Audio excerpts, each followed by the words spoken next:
Hey coin collectors, Dan the Collecting Man here. Today I've got a little bit of a fun one. I wanted to go through what from my perspective was the top 10 coins released this year. So the ones that I've collected and the ones that I think are the coolest. So I'm going to go through the top 10. Two key indicators that I'm going to look at. So, well, probably three really. So one is obviously the value that it's created since its release. So has it gone up a certain percentage in value?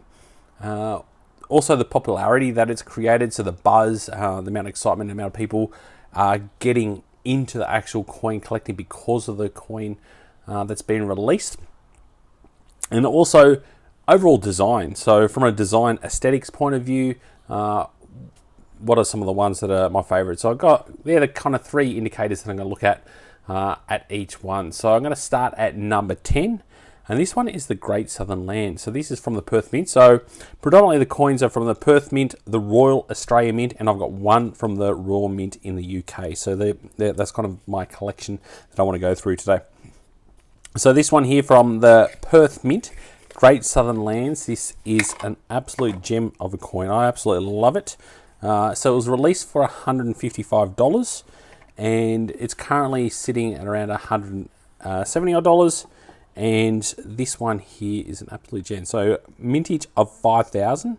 It's the fourth one in the series. And as you can see here, it looks amazing. So it's got some actual real stone within it. And as you can see here, this with King Charles. Beautiful proof finish. This series is something that I'm really looking to get into. So the Great Southern Land series from the Perth Mint, but you can see that shine of that silver finish that they've been able to get. So it's all proof kind of finish. They haven't normally gone for the frosting around it. Absolute beautiful. So that is my number 10 of coins. I reckon that one will go up in value over time, but it's a pretty cool one. At number 9, this one's a little bit of a sleeper. I think this one will become more collectible, but at the moment hasn't really increased in much of value from that perspective. As you can see here from an absolute box and design, it's beautiful.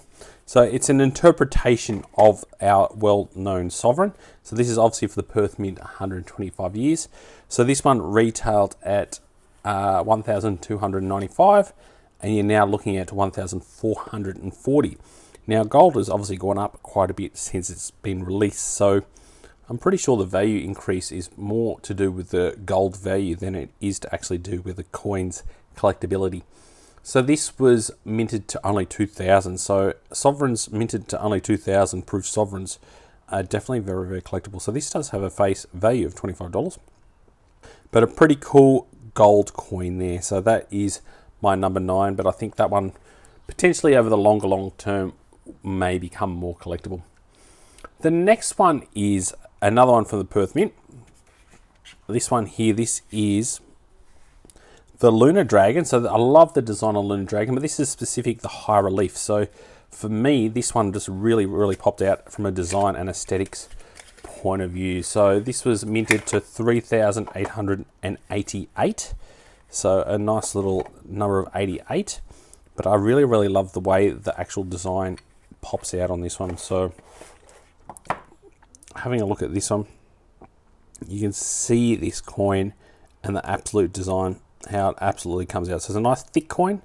Still got Queen Elizabeth on this one, which is fantastic, but this one is really cool. So you're looking at around $145 for this one. So it's gone up only $15 odd from a value, but I think this is a long-term keeper as well. So, and I just love the way no matter what angle you look at it, the design just really stands out, really nice and prominent.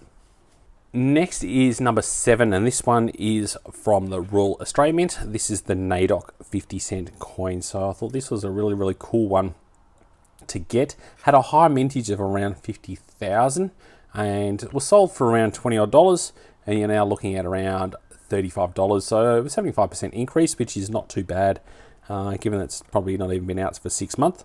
Loved getting the frosted version. So this is a frosted coin with the colors on it. So I've mentioned this one before. It's a pretty cool little collection one to have, and I love it when coins also end up in circulation. So we've got the circulated version, and this is like the special version. So it would have been cool if it's C mint, but nonetheless, this is definitely a cool one to collect.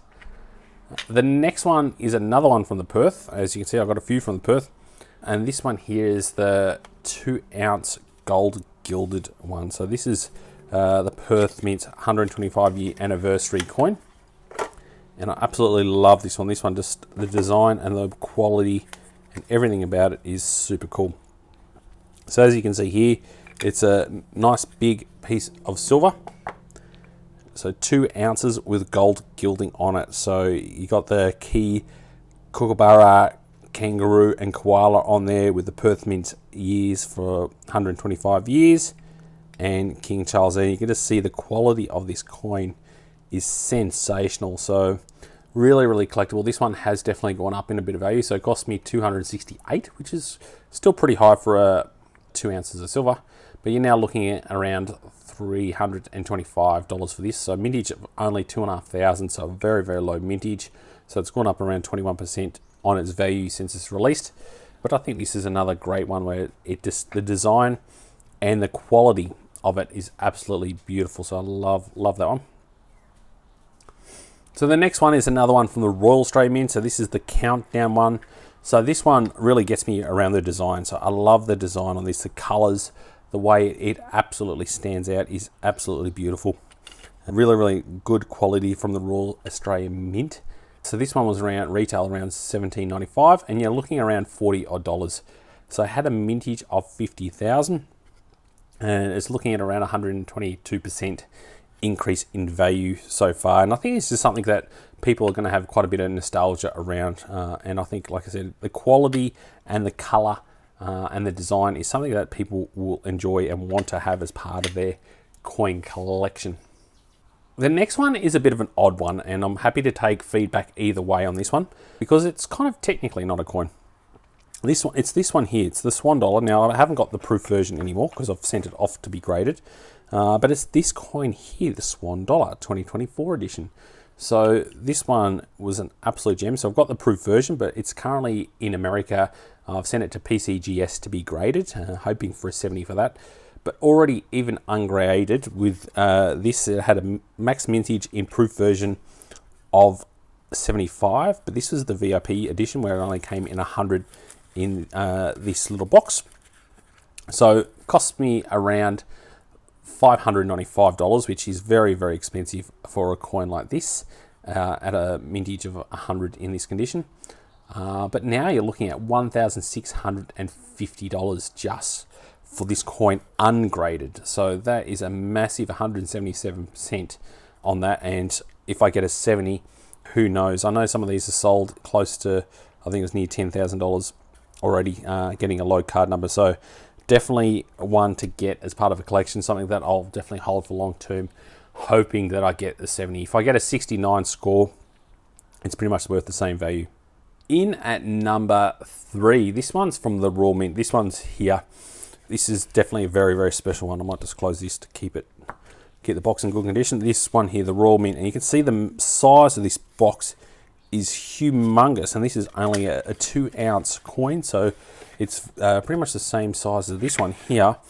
But even the way it's presented, you can see here the Royal Mint comes in this other box, and then so we've had the outer box, this box, and then now we're getting to this box. There's so many different layers.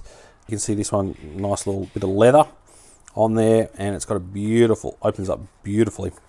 You can just see that absolute amazing design here. So this one is the St. George and the Dragon Petrucci edition. So this is the Great Engravers edition. So this one here is quite a collectible series. So cost me around $442, which is very expensive for a coin, but you can see the condition of it's absolutely sensational. Yeah, it's mintage to only $2,950, and you're now looking around $780. So it's gone up around 76%. But I love this one. I love the design. I love how the engraving goes around the edge.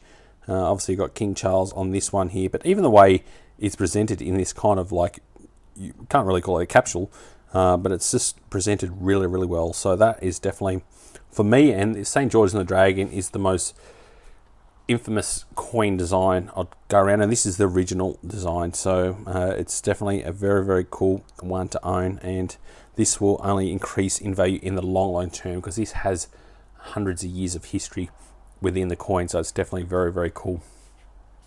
In at number 2 is the purple poppy silver. So came in this box here. I've actually sent mine off to PCGS to be graded, hoping for a 70. So this one retailed at $80. So it's this coin design here, and is now worth around roughly $250, which is very, very low for my expectation for a limited colored silver $2 coin.